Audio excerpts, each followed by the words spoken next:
Tonight, a man faces charges in a deadly crash back in June that took the lives of a couple from Gresham. Fox 12's Ward Jallis hears from the victims' grieving family members who say this is a step toward justice, but far from closure.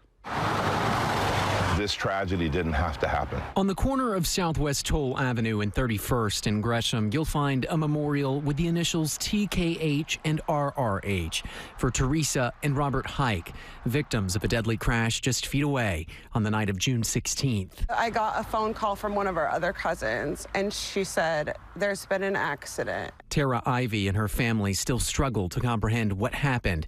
All she was told at first was that her aunt had been killed in a crash and her uncle was fighting for his life in the hospital.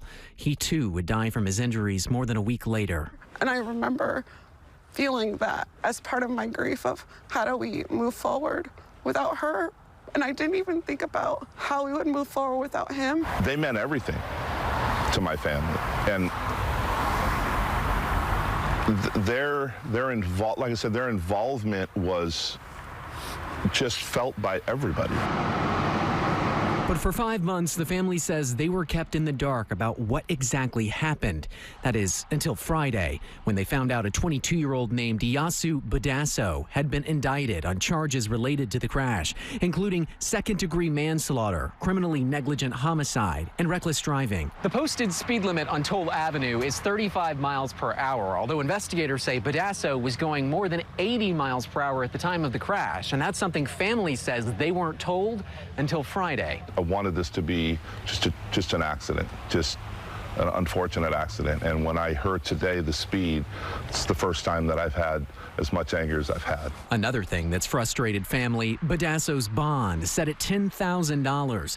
Court records show he posted 10% of that, or $1,000 on Friday, and is now out. He gets to potentially spend the holidays with his family, and we don't.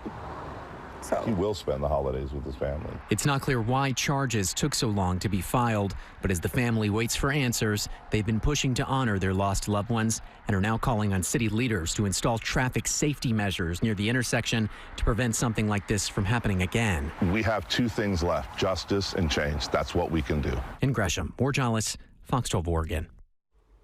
Badasso has pleaded not guilty and will be back in court on December 19th.